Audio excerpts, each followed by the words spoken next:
Okay, well, after the week of me asking you guys to subscribe because I make costumes for my Mon-Chi-Chi, I have no supplies to make a costume for my Mon-Chi-Chi this week. So I don't have a costume, and I don't have a skit. But you know what I do have? Shit, you can't see. It has the count, and it has Wish Bear. And no, they are not AI generated. They might be made in China, I don't know. I got them from Cakeworthy if you're not sponsored, but if you're lucky, maybe they still have them in stock. If they are out of stock, they're not coming back, and you get to be jealous of me for having the Sesame Street and Care Bears crossover. Heh. It's a Friday once again. Hello and welcome back, my fellow freaks. I hope you have all had a great week this past week. We are getting so close to October, and I mentioned last video that I do have something planned for October, and I'm really excited to get started on it because I think it's this video and then next week's video, and then we get to start our October videos. But I think for the remainder of September, what we are going to be doing is just more audience suggestions, because why not? I have so many. I made a list. I have 24 in total, I believe. And so I thought, what the hell? I don't have anything else planned for September. I already did 2 audience recommendations. Might as well do more for the second half of September. However, we're the last 2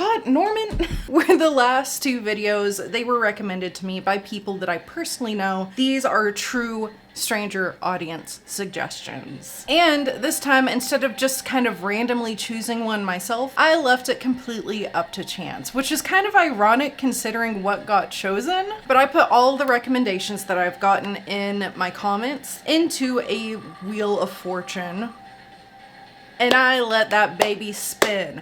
And oh my god, congrats to NihilisticWhim. It is your lucky day. This week we are looking at The Domestics from 2018 and directed by Mike P. Nelson. Now, NihilisticWhim, I have a feeling you are going to be very hype about me making this video, because you didn't just recommend this film to me once, you actually recommended it to me twice. It is as if the universe has put me directly in the path of watching this movie. It was meant to be. Despite this film coming out in 2018, I've literally never heard of it. I've never heard of it until it was put into my comments. And I don't even know if it was a theatrical release or not, because the trailer says that its release date, it says on demand on release date. So was it an on-demand film? Did this get a theatrical release? Was it straight to DVD? I know I could just Google these things, but I kind of like to be enshrouded in mystery. And also, many of the synopses online just make this sound like a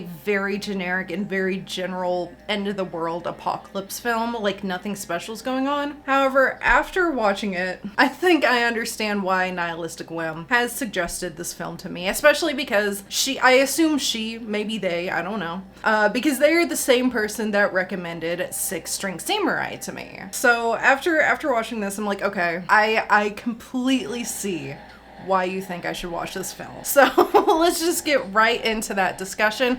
But first, if you are new here, hi, my name is STARGUTZZZ. Any kind of running loud noises that you may hear in the background, those are my cats. Also, my movie reviews tend to be more of a discussion of elements that I find to be good or bad about a film, rather than just giving you a play-by-play of everything that happens. So in other words, I try to refrain from spoilers as much as possible, but they will arise as they pertain to the discussion I want to have with the film. If you would like to watch The Domestics before the rest of this review, you can do so, of course, on our best friend Tubi. We are not sponsored by Tubi, but I will provide a link in the description, so it is that much easier for you to go out and watch this either before or after watching this video. Tubi, we love you. Give me an Elvira show. Give me an Elvira-esque show on Tubi, manifesting. And with all those pleasantries out of the way, let us jump right into this review. After the nation of the United States poisons its own residents and brings upon a wasteland apocalypse, the few survivors immune to the poison must choose to cling to the old world and become domestics, or accept and adapt to the wasteland full of gangs. The Domestics follows well, two domestics, Mark and Nina, as they journey from Wisconsin to Milwaukee after communication from Nina's parents cease. During this quote-unquote road trip, Mark and Nina come face to face with a wide variety of other wasteland dwellers and gangs, and become a little less domestic themselves. Let me start off this review by stating, as a married person, this is such a married person scenario. This film is like such a perfect married person scenario. Like, it's almost funny. It's almost comical how accurate this is to like dealing with marriage. You have one partner who is on some bullshit and the other partner can't really say anything and just has to go with it, even though it's risking their lives. And I can see like the husband comments now, like, just like a woman to drag her husband into some kind of crazy bullshit. Listen, I get it. I get those comments because my husband would probably say that I'm Nina. I accept it. And yes, in this film, it is kind of the wife that puts them in danger. Because here's the thing, you can just assume that her parents are dead. They say in the film that they haven't had any communication with them for weeks. So instead of just assuming they're dead and just going ahead and grieving them, instead we have to traverse a very dangerous wasteland and risk our own lives and see other people who are like us getting killed. For some people who are very more than likely just dead and probably did not want us to do that. So like, I get it. I get the comments like, oh, just like a woman to do that, just like a wife to do that. Men, if you think you have not drug your wife through equal bullshit, you are not self-aware. This is not a gender thing. This is a marriage thing. And I'm sure like the gay and queer people in the audience can attest to that as well. But I honestly thought it was so funny how accurate of like a marriage scenario this kind of is. And aside from this being like a somewhat funny marriage scenario, which the film doesn't have a lot of comedy in it, I just personally find that funny. Aside from that, I also want to know how cute it becomes. Like it ends up being a really, really cute story, especially about halfway through it. This isn't a spoiler, it's no secret. It's actually kind of part of the synopsis as well. When the apocalypse happens, Nina and Mark are either in the beginnings or in the middle of going through a divorce. And so throughout the film, the audience gets to watch them rekindle their love. And it honestly does get like pretty cute. I love it. I love the ending, especially like the very literal last shot of the ending. Well, maybe not that but when you see it, you'll know what I mean. It's like a moment when they're sitting on a couch together. I found that so adorable. Like it's low-key kind of a cute movie. So if you have like an interest in an end of the world wasteland apocalypse kind of movie that has a little bit of a love story to it, then I'll go ahead and recommend this one to you. The ending especially, it's adorable. How can a horror movie be adorable? I don't know. I want to start off with like one of my favorite things. I'm gonna say this is not my number one favorite thing, but I do feel like there's a lot of discussion to be had around this aspect of it, which is like a supposed separation between people who are the domestics and people who are the savages. Otherwise, like the people who are clinging onto the old world and the people who have completely embraced the chaos. But the domestic people, honestly, they create a perfect facade of upholding normal societal standards. However, they are capable of being just as savage or cutthroat as any of the gang members that we come across. The only main difference with the domestics is that they aren't going out and seeking violence. Rather, they're using violence in order to defend themselves and keep their way of life safe. So they're using violence as a form of survival and protection while upholding like old world societal standards. But it does raise the question then, how domestic can somebody really be at the end of the world? Like, are these people just coping, but they're still somehow mentally strong enough to be able to adapt to this new world? And all of this like domestic stuff is just them role-playing, LARPing, coping, playing pretend that everything's all right. But really, truly, the reason that they're still there and that they're still alive in the first place and able to do that is because they are able to be just as savage as the savages. So in other words, I think what I mean here is that the people we consider the domestics are really only domestic in the way that they choose to live. Duh. But that doesn't mean that they can't be as cutthroat as people who are embracing the new world. We see several examples of domestics being as brutal, if not maybe more so, than the gangs that we come across. And I almost wonder if take this with a grain of salt. This is me like playing around with ideas. I would almost consider the domestics themselves kind of like their own gang because there's a very large number of them. They're very much able to defend themselves against other gangs. It's just that they aren't seeking out trouble.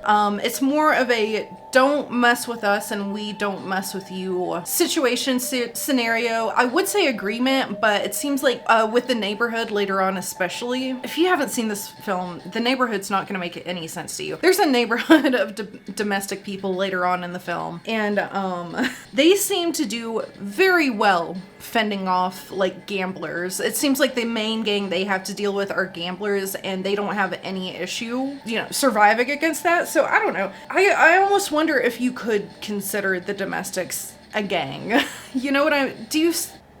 Does it make sense? I don't know. Because they're really good at fighting off other gangs, especially when they're in numbers, like the neighborhood.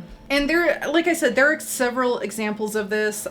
Some of this I wonder if it'll be a spoiler, but at the same time, I don't think so, because some of it was like pretty easily predictable. For example, the cannibal family. Me just referring to them as the cannibal family might be a spoiler. However, the moment that I saw the first member, I made a joke like, these guys are definitely cannibals. And I was shocked when they actually were. So maybe people could just guess that they're cannibals the second they're introduced, because I did. But anyway, there's many examples of domestics being savage or brutal as a means to survive. We have the neighborhood, which I already mentioned. You can assume what the neighborhood looks like, and you're probably correct.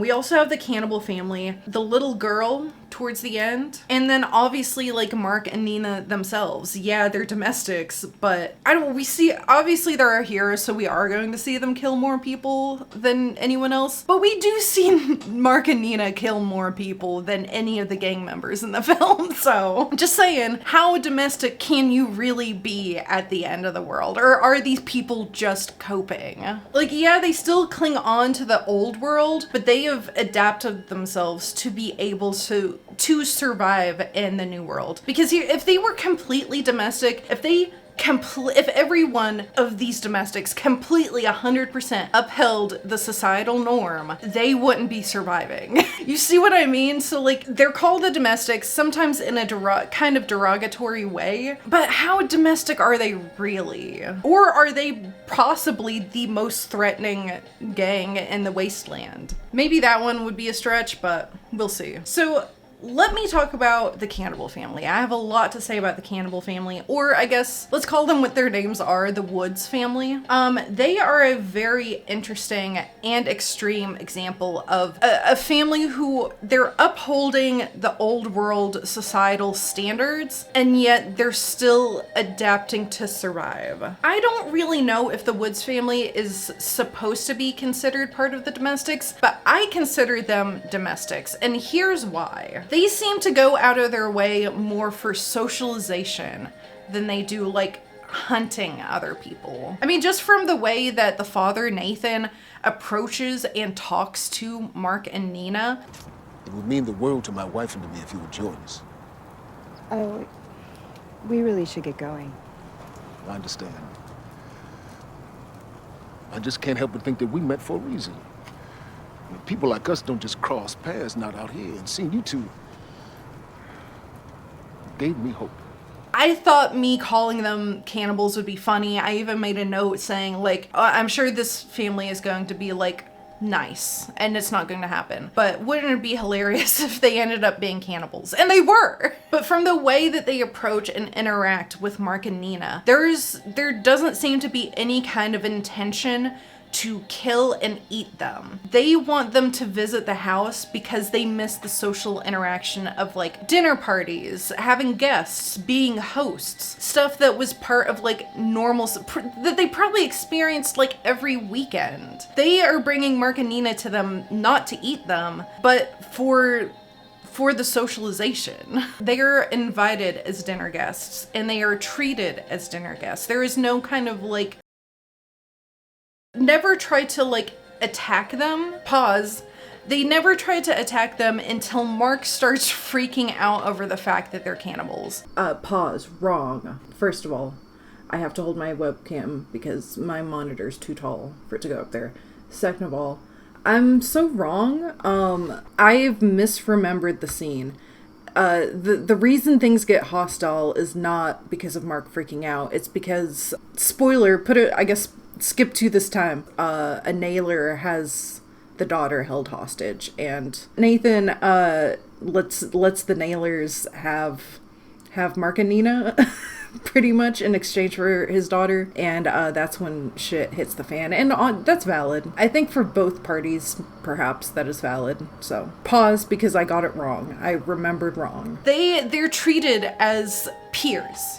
Is what I'm trying to get at. They didn't find Mark and Nina to hunt them and kill them, or trick them and kill them and eat them. They were genuinely invited as guests, which is something that domestics would do. Now, of course, Nathan, the father-husband of the Woods family, he does threaten to kill and eat Mark. However, it's a threat that because Mark is freaking out. Because Mark is freaking out that they're cannibals. And here's the thing. It's the end of the world. Are we really gonna, like, point our nose up to cannibalism? But even though he has this moment where he's kind of threatening Mark, because Mark's freaking out and kind of threatening him too, besides that, the intention of bringing Mark and Nina to the home was to have some kind of normalcy or some kind of remembrance of the old world. And I'm very willing to bet that the meat that the Woods family is eating are from gang members that they kill. I highly doubt that they are going out seeking innocent people and taking their meat. I think what makes more sense is that they kill gang members who come at them and they eat their meat, which is valid because they're killing the person in order to survive. Why would you let that meat rot? Am I outing myself as like sick right now? So I consider the Woods family domestics because of their way of life and like the ways that they uphold old world values and practices. You know, like the dinner party. They invited Mark and Nina to have dinner, and then they treat them like normal guests in their home as if it's not the end of the world. The most savage thing they seem to do is eat other people, and you can't convince me that they aren't just eating the gang members who are coming after them, who want to kill them, but they kill them first. And why let that meat go to waste at the end of the world? Again, I'm outing myself. Yeah, they're cannibals. They eat human meat. It is the end of the world. What are you gonna eat? The Pizza Hut is not open. McDonald's is not open. You have to think about those things. I don't think cannibalism is like a crazy savage thing to consider at the end of the world during a wasteland apocalypse, because you have to think about food for survival. And I mean, these gangs are coming at you, coming to try and kill you anyway.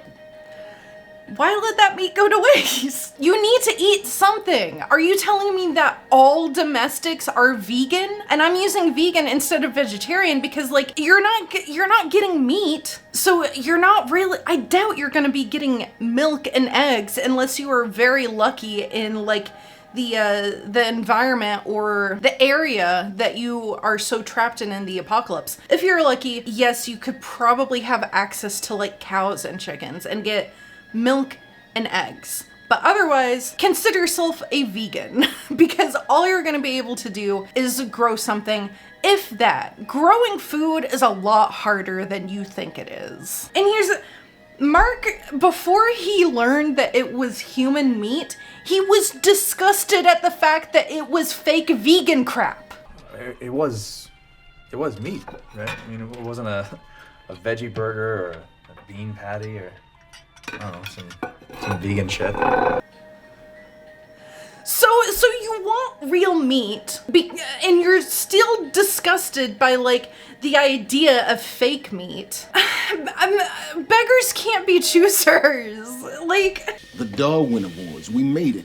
I think if the Woods family lived a different lifestyle, and if we saw them hunting innocent people, and if we saw them trying to eat Mark and Nina, and didn't see them purely going after gangs. Now, do they turn on him? Yes. That's besides the point. That's because shit hits the fan. It's not because they're savage. But if the Woods family lived a different life, if they were hunting innocent people, if they were trying to eat Mark and Nina, then I would not consider them domestics. But because they have like a nuclear family, a beautiful house, they seem to try to uphold societal standards of the old world, and the only thing that makes them savage is cannibalism. I'm sorry, they're domestics. They treat other domestics with like respect, so I'm gonna consider them domestics despite being cannibals. And if you disagree with me, you're not gonna make it in the apocalypse. I'm sorry.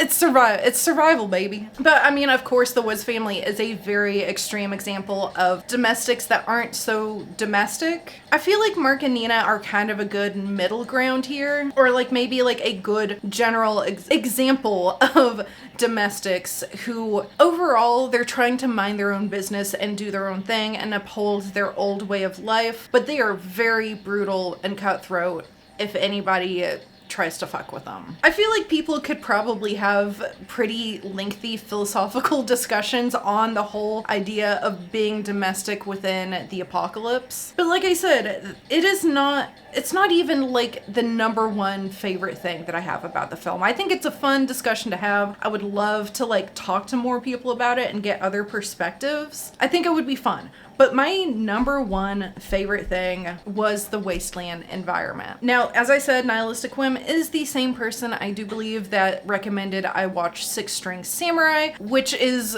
I'm pretty sure I gave it S tier. It is deserving of S tier. My child is going to grow up knowing what that film is. It's phenomenal. So, of course, The Domestics is going to be another Wasteland apocalypse film, and I'm so thankful for it. Listen, I love a Wasteland apocalypse way more than any other like version of an apocalypse out there, especially like zombie apocalypses. If The Domestics were more focused on a zombie apocalypse, like everything was the same, there's just zombies everywhere, I think it would be way more mediocre and forgettable. I'm sorry. I like zombies, but they're also not my favorite, and especially when it comes to an apocalypse, I just think it's way more interesting to see the wasteland, like see what the new society or the new normal, the new world, what that becomes. That's what I'm interested in. I'm sorry, I am so sick of zombie apocalypse films. So many of them just feel so identical and the same and are kind of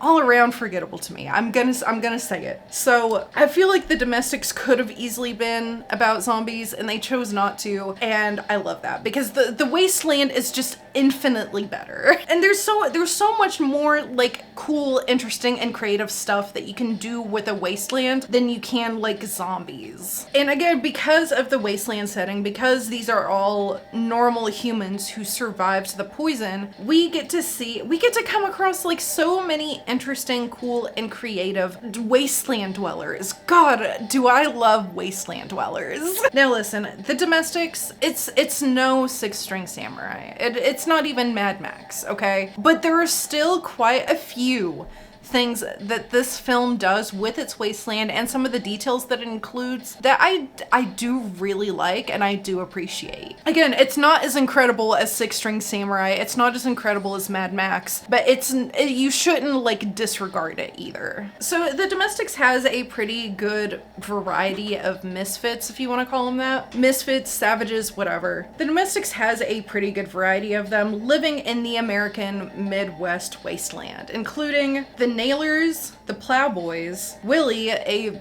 cinephile who I accept is just a caricature of me. These fucking simpletons out here are clueless when it comes to classic cinema. I mean, could you believe this one? He never even heard of Eyes Without a Face. And my favorite group the gamblers. There's also Betsy, but I'm going to have a little bit more discussion on her later. The antagonists that we come across in this film, honestly, they're simple. Their designs especially, like everyone has a very simplistic design, but they're also all very unique in their own way. The Nailers are definitely more punk and reminiscent of the classic Mad Max Wasteland citizens. The Plowboys are, you know, your classic deadly redneck archetype. The Cherries, I assume, are a group of kick-ass women. We don't get to learn anything about the Cherries, sorry. And the Gamblers are, well, duh. And then Willy is just like the band slash choir slash theater kid that somehow made it through all of it. There are two things that Willy loves: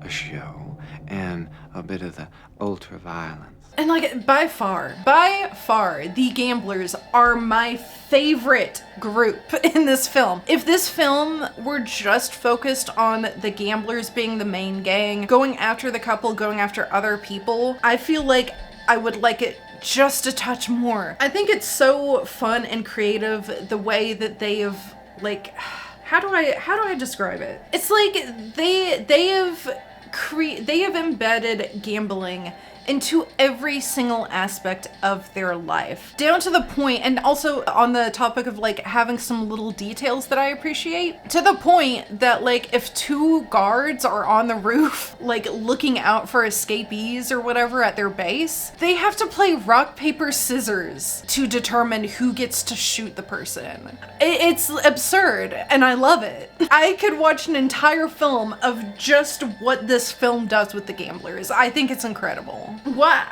I love so much about it, about like the sleazy life within the domestics, is their gambling systems. That's what I'm trying to, their gambling systems. First of all, the gang members that we see out and about in the Wasteland, all of them, every group, which I don't know if the groups that we see are exactly the same group roaming or if there are multiple groups. I don't know.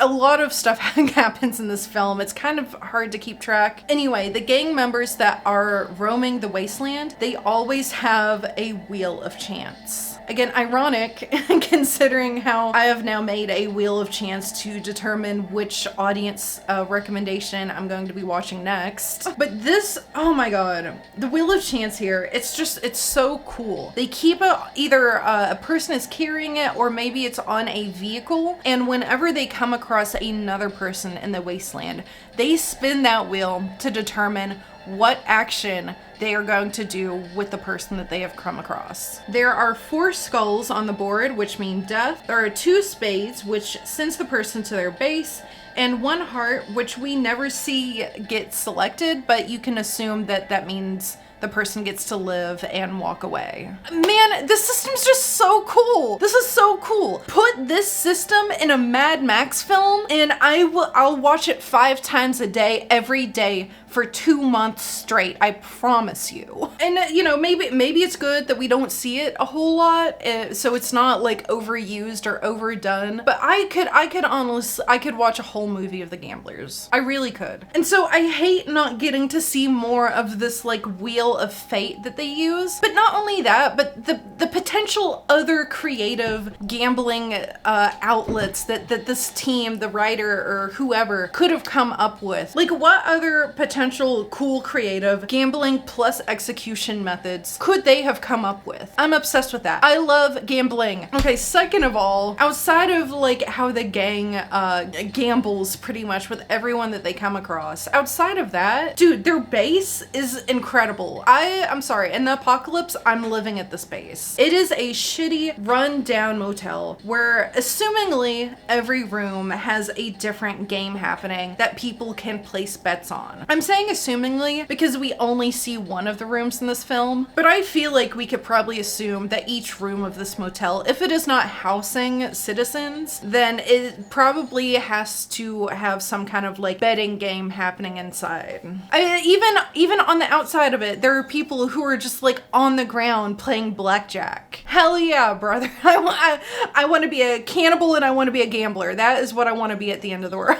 But I don't know, I just really love the fact that they were in a very shitty rundown motel. Yeah, you could say like, oh, but like what about a casino? Wouldn't a casino be cool too? Yeah, I think it could be. I don't know, there's just something about the vibe of a shitty rundown motel. And that shitty rundown motel is not the only like shitty, perfectly, beautifully rundown place that we come across. I was honestly also obsessed with the grocery store that we meet Nathan Woods at. I don't know why, but the way the outside of that grocery store looks, it feels comforting. Is that weird to say? It feels comforting, all the trash and the puddles and the graffiti, and it looks like the air is so cold in that scene. Like autumn cold. I don't know, I think maybe I'm just partial to very sleazy, trashy and filthy places. I've told people before that I think in my past life I just lived in a trap house probably. Because I'm attracted to these places. I love to see them. I don't know, I love the filth. And I think a sleazy, trashy, dirty motel is the perfect place for a bunch of sleazy gamblers who are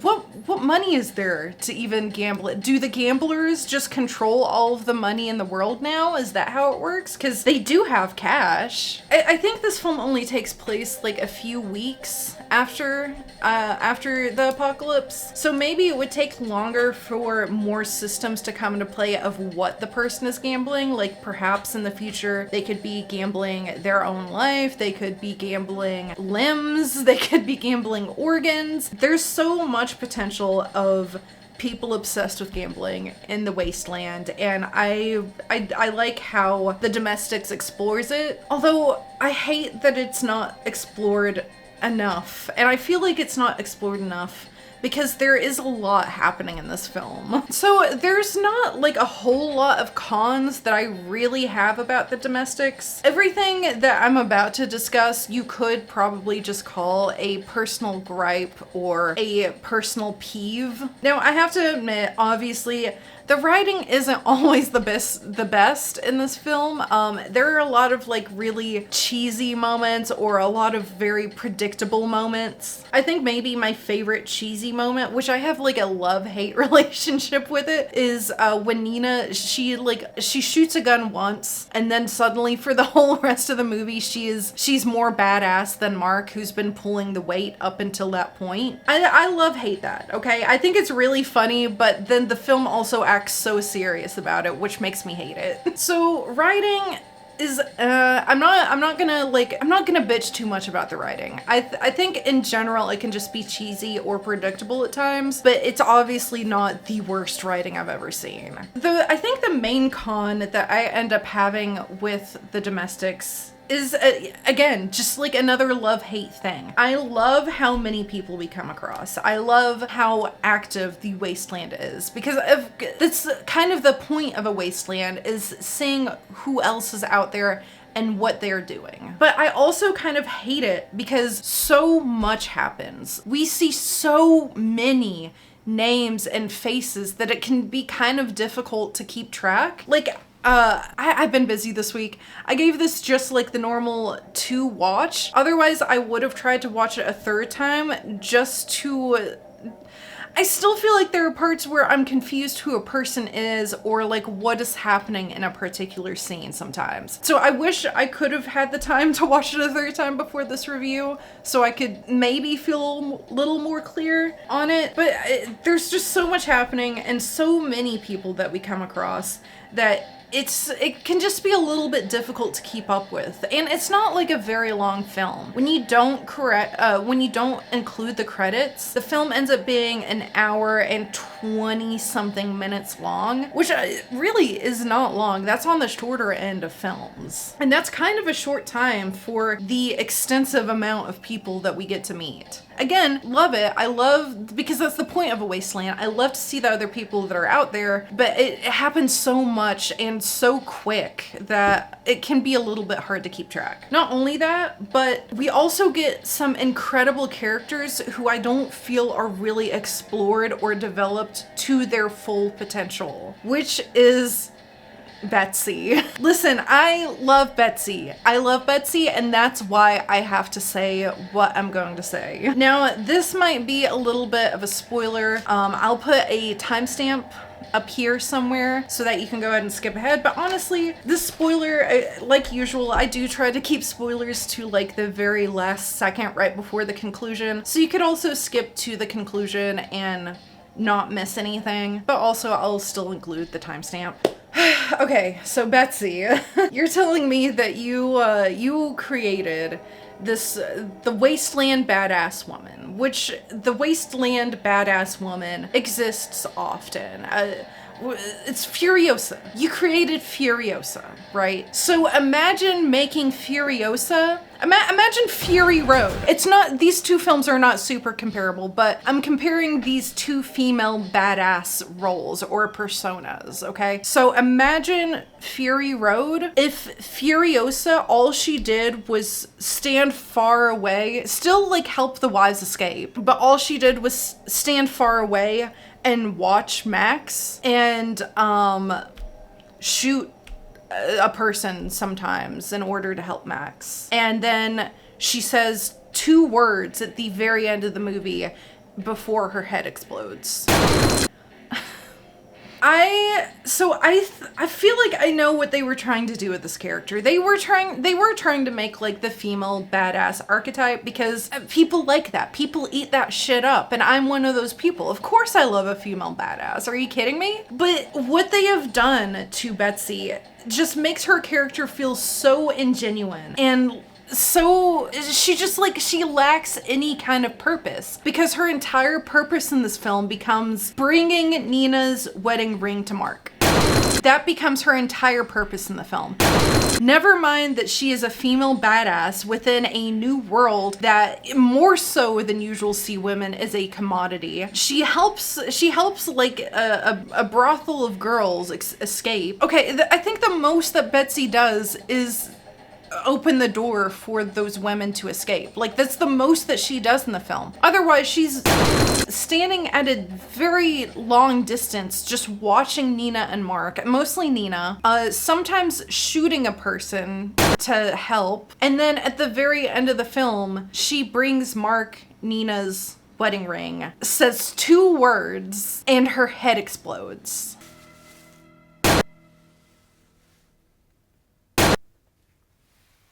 For her.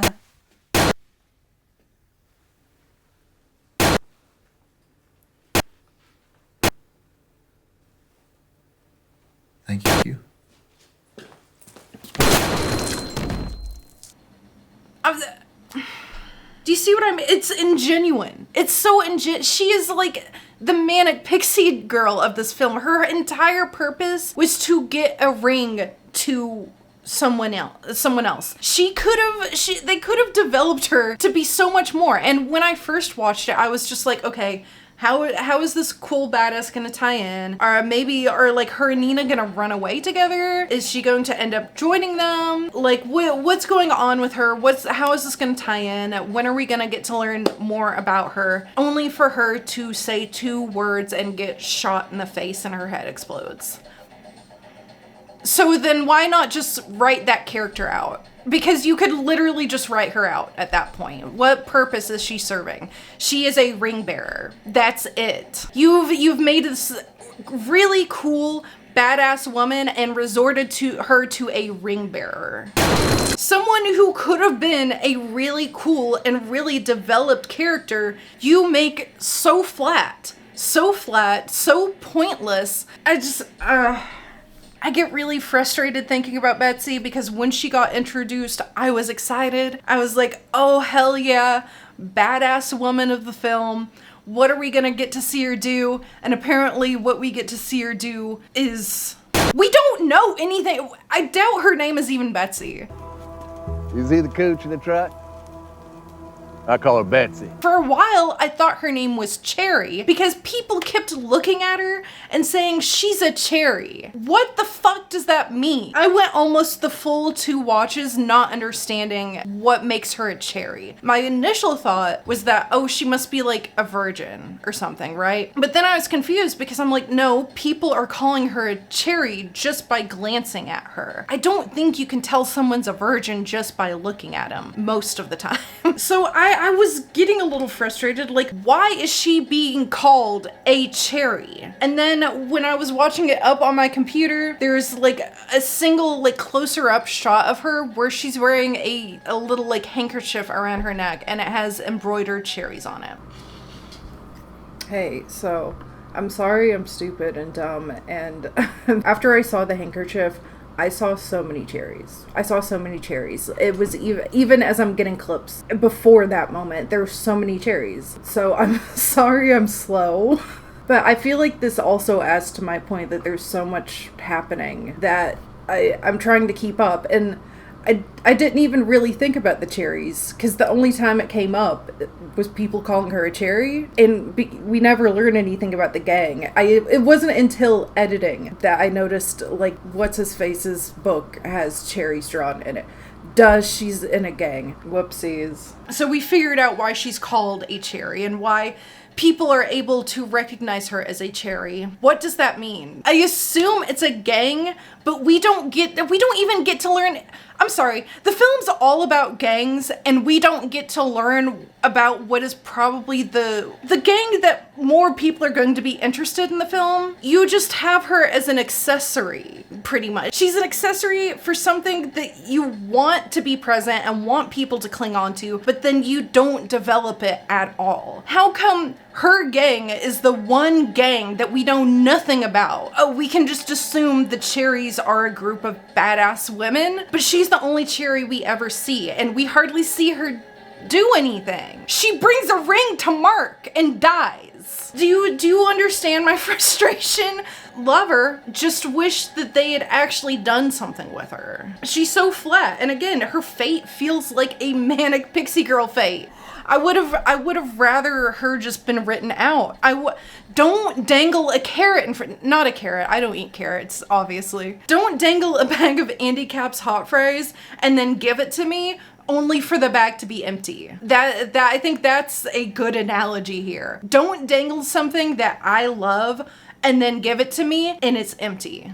It's flat. There's nothing. 2 words and her head fucking explodes. I think Betsy was just like the biggest issue that I had with the film, because it feels like her creation was to draw in a certain audience, but then like not even give that certain audience the satisfaction of what they're looking for. Does that make sense? I hope it does. But aside from that frustration, overall, I mean, this was a decent little end of the world flick, a little wasteland picture, and I do see some reasons why NihilisticWhim has recommended this film to me.